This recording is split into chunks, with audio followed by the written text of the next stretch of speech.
pretty excited about today. We have come to Holstebro in Denmark, which is the home of CeramicSpeed. And we are now going to take a tour around their factory and headquarters to see exactly how they're making bikes faster. Let's take a look inside. It's going to be cool.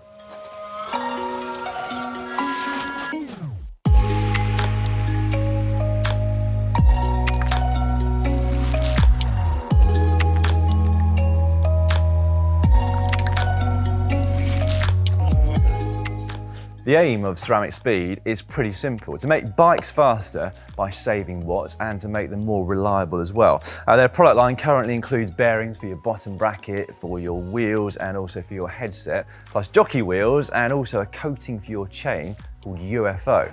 Then the first thing that you see as you come into their entrance and hallway is a load of bikes down here on the side, mainly for the staff to use for training. But we've got a couple of ex-pro bikes here, including this one from Jakob Fuglsang and this from Marco Pinotti, plus a whole host of signed jerseys on the wall, including three from three-time world champion Peter Sagan. But what I particularly like about this entrance is this physical example of exactly what they do. So the top line up here all has ceramic bearings inside from CeramicSpeed, and the bottom doesn't. And really, having that physical representation in front of you is quite telling. Now, before we get on to the next part of the factory, I want to show you this bike at the end. We really can't go on without taking a closer look. This is the very, very aerodynamic recumbent bike of the founder of CeramicSpeed, Jakob. Apparently he broke his arm, wanted to carry on riding a bike, and this is what he had designed and made for him. I think even I could go fast on that. In fact, I might give it a go later, if he lets me. Ooh.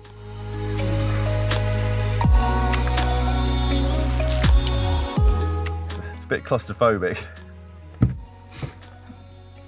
CeramicSpeed was first introduced to cycling back in the year 2000 by its founder, Jakob Sismadia.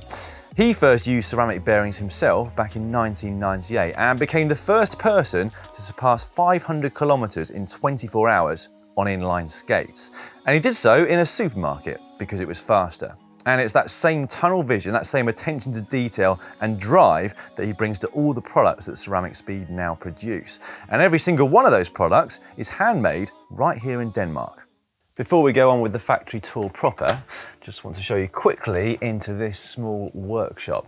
The company itself was founded by Jakob in 2004, and initially it was just in his house. Then in 2007, he outgrew his house and moved here. Although at that point, it was little more than this workshop and basically not a lot else. It has now expanded significantly to what you will see on this video today, plus offices over in Boulder and Bangkok as well.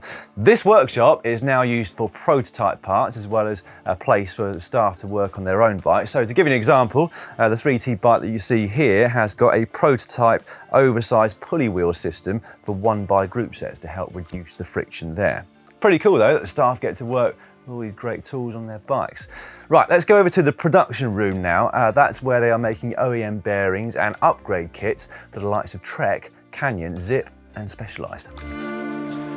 This is where a lot of the magic happens. They're currently in the midst of making a batch of 3,000 bearings for DT Swiss internals. The balls themselves are sourced from the only two places in the world which meet the tolerances that are required by CeramicSpeed. One of those is in Europe and one is in North America. And that is as specific as they would get with us because for obvious reasons, they don't really want to reveal their sources. These are grade 3 balls and the tolerances of these are really quite incredible. So the lower the grade, the better the quality of the ball. Grade 1 actually doesn't even exist at the moment, and grade 2 has only ever been used by people such as NASA. So grade 3 is the lowest that you can get as any use in the real world. So the tolerance of these is down to 2.5 microns, which is 0.00025 of a millimeter. And there's also a ball diameter variation tolerance in these, which is 0.08 thousandth of a millimeter. They're very, very, very round indeed. Interestingly, there's also a surface roughness scale, and for grade 3, that is 0.004 micrometers. Right, if you come over here, you'll see what they do with the balls once they come in. Interestingly, the inner and outer races are also paired so they best match each other in terms of their tolerances. Once that's done, the balls themselves are placed inside the races, and then we'll come over here where they are evenly distributed, and also then is where you put the cage over the top. That cage actually is sourced quite locally, about 60 kilometers away from the CeramicSpeed factory here. Then we come over this side, and that is where you put the grease in and then the seals over the top. And after each and every step, there is human quality control. So they will make sure that it feels exactly right and perfect. And they can tell me that because they do it so much, they can really feel if there's anything just slightly wrong with any individual ball bearing. Now, a lot of the bearings that you saw made in that first room will be immediately packaged up and sent off to whoever has ordered them. Some, though, are made to then come into this room, which is the aftermarket production room. This is where CeramicSpeed make all of their own products and package them up, as well as some for some other companies as well. Right, come on through. So they've got all their bottom bracket bearings ready to be made up, etc. And I guess the most visible are the oversized pulley wheel system, which you can see Martin Mortensen working on just here. Martin's a former World Tour pro for Leopard Trek. Just 2 years ago, he won one of the biggest classics in France, Trobro-Leon, and now divides his time between racing for a Continental squad, also testing products for CeramicSpeed, and making them as well. And I think that's pretty cool that the oversized pulley wheel system that you might be buying could have been made by a current professional rider.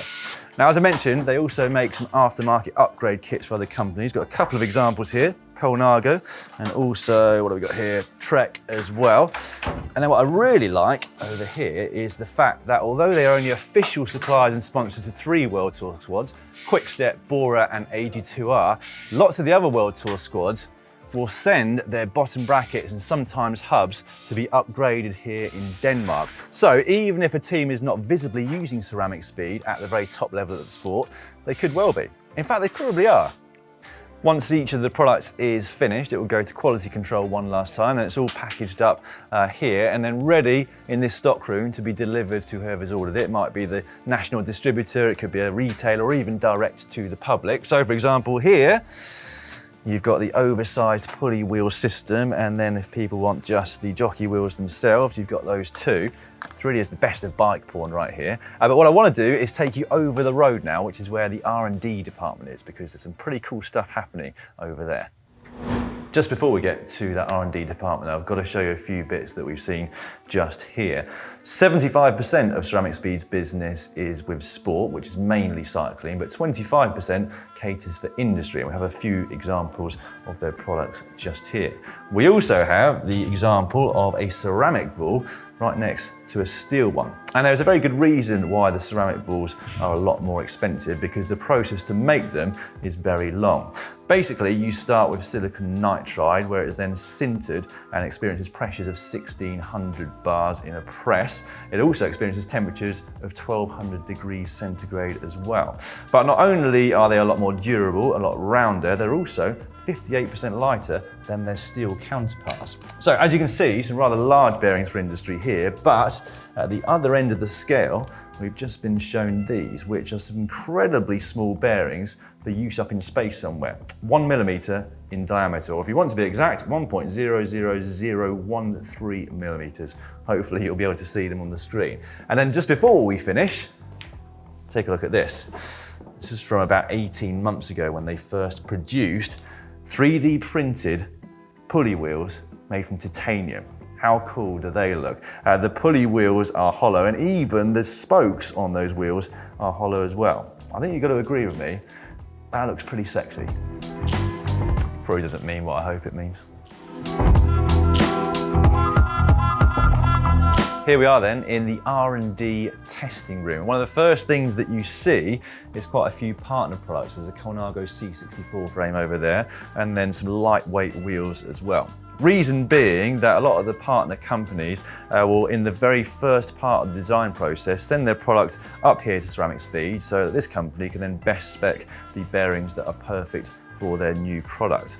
Also, a lot of testing going on in this room. Firstly, there is a machine which is running some bearings through a lot of cycles, which simulates the movement of a mountain bike full suspension pivot. Because what they're finding on those mountain bikes is that those pivots are wearing out quite significantly. However, this is a CeramicSpeed one, and it's just gone through 1 million cycles in the same way as it would do on the full suspension bike, and it looks and feels exactly the same as it did at the start. It's quite remarkable. Now, in the distance, you can vaguely see two machines, which we can't show you too closely. But CeramicSpeed have invested a lot of time and money looking into drive chain friction over the last few years. And as such, in fact, they acquired a company called Friction Facts from its founder, Jason Smith, at the end of 2016. Jason's still working actually with them to this day out of his office in Boulder. The machine on the right there is a Generation 2 Friction Facts base testing machine. So with that one, they will be able to see what the losses in power are through the drive chain. After they've found the baseline level, they will then put it over to the machine on the left. That simulates real world riding conditions. So it'll be changing gear, it'll be producing say 250 watts for a 100 kilometer or 200 kilometer ride.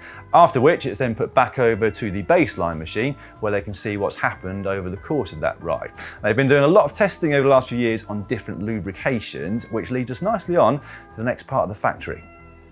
Actually, just before we head to that next part of the factory, you've probably noticed I've been stood next to a 3D print, and I've just been handed a couple of examples of what it's making. So a lot of the prototype designs that they come up with, they will first 3D print with a combination of plastic and carbon, and these things can be used on the real world bike. So in fact, this one's done quite a number of kilometers already. What this is at the moment in my hand is a pulley wheel for a one-by system for mountain bikes, gravel bikes, and increasingly on road bikes as well. So that's pretty cool. You might well see the finished product in the shops in the not too distant future.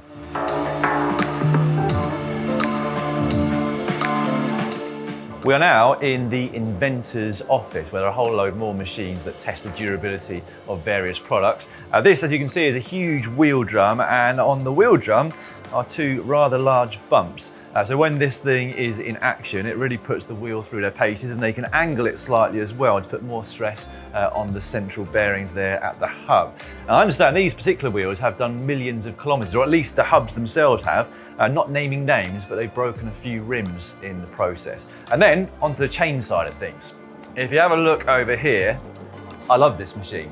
This is basically to show the wear and tear that a drive chain will go through. So on this particular day, we have got a wet lube being put onto the chain, but not only that, they're also putting some sand on every so often as well, which is probably the worst thing that you can put on a chain. What they have found, and what is fairly obvious, is that the less dirt and grime and sand, etc., that a chain attracts, the faster it's going to be when you're out riding. So this, again, will be on pretty much constantly all day, every day, doing various different tests. Now, one of the products that CeramicSpeed offer to the general public and also to professional teams is a UFO treatment of chains to make them as fast as they possibly can be. The first and the last part of that process comes over here in this machine.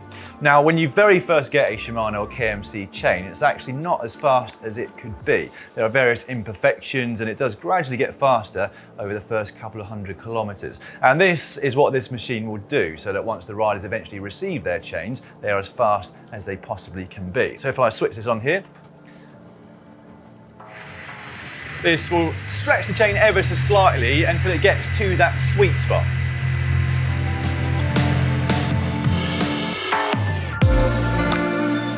Once the chain has gone through that machine for around about 20 minutes to do that initial stretching and get the imperfections out, it then comes in to a different room just here. Here, it will be given a very thorough clean, currently with ultrasonic cleaner, but shortly they'll be moving over to a very environmentally friendly cleaner, which they have just made. Then, after that, it is dried, and that's where the coating and the treatment begins. Firstly, there's a wax that goes on, and secondly, there's a Teflon which goes over the top of that. Once that's done, it goes back into that machine for a further 5 minutes, and then it's pretty much ready to be packaged up. This is what it will finally look like. Pretty unique and unmistakable, I think you would agree. In fact, if you are a World Tour ride on the start line of the Tour de France and you see a rider with a chain that looks like this, you're probably going to know that they're quite up for that particular stage.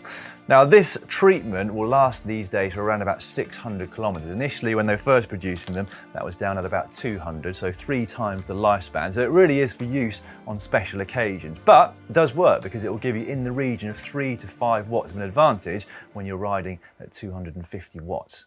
And that brings us to the end of our factory tour, which I hope you have enjoyed just as much as I have. What I particularly like about CeramicSpeed as a company is that not only are their products handmade here at their headquarters in Denmark, but also all of the machinery that they use to do the testing, some which you have seen and some which we haven't been able to show you, that is also bespoke and handmade here as well. Now, I'm sure you've got lots more questions as to why you might want to use ceramic bearings and balls on your bike and the UFO treatment, etc., etc. And don't worry, lots more details about that and also what goes into the making of a ceramic ball are coming up in an upcoming video, so stay tuned for that. In the meantime, if you have yet to see the latest GCN Tech Show, you can click down here, and I am now off for a ride in that, on the road.